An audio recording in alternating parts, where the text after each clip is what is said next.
Those relationships become the foundation for thoughtful debate, collaboration, and mutual respect as delegates move through committee hearings and legislative sessions. OHA public policy advocate Borland watched the delegates grow into their roles throughout the week. Our OPO is a really fantastic opportunity for our OPO to experience leadership in a different form, Borland said. They get to take on the role of legislators and advocate for the issues they care about, the issues they see in their communities and that they want to address. Throughout the week, delegates embraced the responsibilities of public service. They drafted legislation, chaired committees, considered testimony, debated amendments, and guided bills through the legislative process from introduction to final reading. Borland said she was continually impressed by how quickly they adapted to those roles. I was blown away by how quickly they were able to pick up on the legislative process, she said. They were all super engaged in their issues. They all had such unique perspectives and were really able to have substantive debates. One legislative session stood out above the rest. During a 3-hour committee reconciliation session, delegates challenged one another's language, questioned amendments, and defended the intent behind their proposals. By that point, Borland said staff had largely stepped aside. We watched them take the reins themselves and become actual legislators. The diversity of the delegation strengthened those conversations. Representing communities from across the Pai'aina and Native Hawaiian communities on the continent, delegates brought different lived experiences into discussions while learning to understand perspectives beyond their own.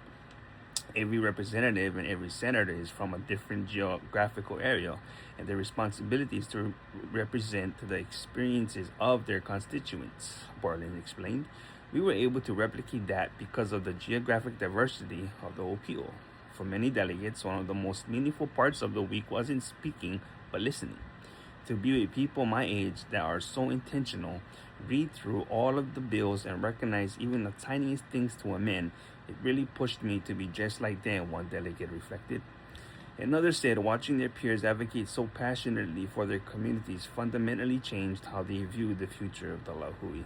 It gave me hope for the future that we as Native Hawaiians can share our voice and make changes for the betterment of not only us as a Lahui, but everyone.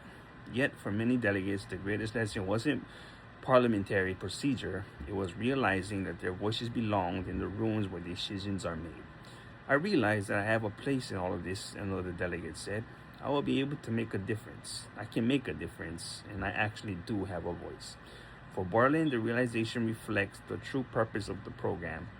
People always say young people are future leaders, she said, but really what I hope they took away is that they already are leaders of their communities. You already have the capability to make the change at your age. Leadership is no longer something waiting for Opio after graduation or years into the future. It became something they could practice today through service, collaboration, and a commitment to their communities.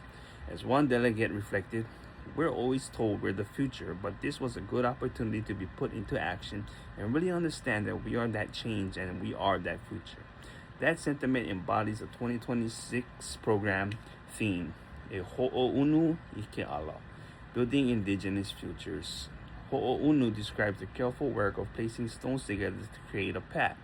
Each stone strengthens what came before while preparing the way for those who follow. Like the ahu that stood in the house chamber throughout the week, Aha Opio has been built one generation at a time.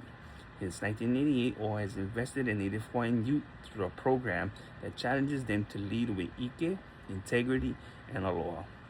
Alumni have returned as mentors, while former delegates have gone on to become educators, attorneys, policymakers, public servants, and advocates. At this year's delegates returned home to their schools and communities, they carried with them more than an understanding of how laws are made. They carried the confidence to lead, the responsibility to serve, and the knowledge that their voice matters. Nearly 4 decades after the first class of Aha Opio delegates gathered, a new generation continues to build upon that legacy. One pohaku, one leader, and one generation at a time. Beautiful, guys.